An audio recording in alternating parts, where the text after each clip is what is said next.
Gilas Pilipinas player Jamie Malonzo, bugbog sarado sa maliit na tao sa isang fast food restaurant.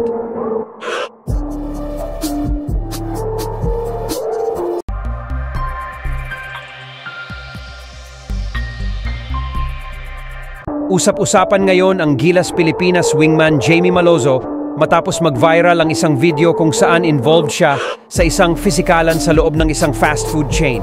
Nakipag-away si Jamie Malonzo sa isang fast food chain sa Bonifacio Global City ilang oras bago ang homestand ng Gilas Pilipinas laban sa Chinese Taipei noong linggo. Ilang sandali bago ang laro ng FIBA Asia Cup 2025 qualifiers.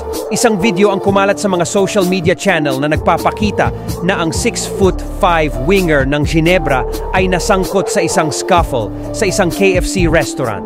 Isang araw pagkatapos ng laro, hindi lang kinumpirma sa tiebreaker times na si Malonzo iyon kundi pati na rin ang nakasama niya sa suntukan, isang nagsasanay na mixed martial artist.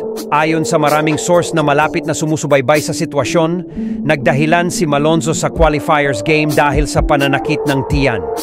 Naka-check-in ang Gilas sa Marco Polo Hotel sa Ortigas.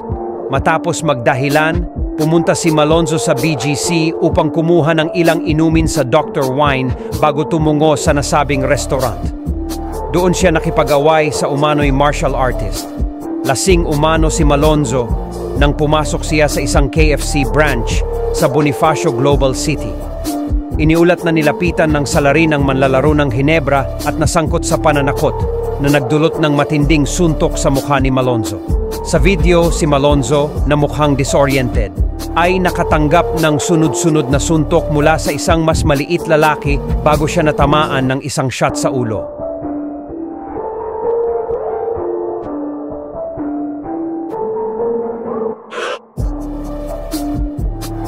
Inamin ni Malonzo na siya ang lalaking nakitang binugbog sa isang video na umikot sa social media. Humingi na ng paumanhin si Malonzo sa Samahang Basketball ng Pilipinas at Samahang Basketball ng Pilipinas para sa insidente. Matapos ang panalo ng Gilas, sinabi ni Gilas head coach Tim Cone na si Malonzo, kasama si Justin Brownlee, ay nagkasakit na ilang sandali matapos ang road game ng Gilas laban sa Hong Kong. Samantala, plano umano ni Malonzo ang pagsasampa ng kaso laban sa lalaking sumuntok sa kanya ng maraming beses sa loob ng isang fast food restaurant. Ayon sa ulat ng Fast Break, plano ni Malonzo na sampahan ng kaso ang sospek.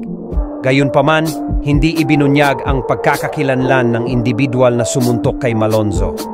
Gayunpaman, nabanggit na ang salarin ay malapit na kaibigan ng isang basketball player.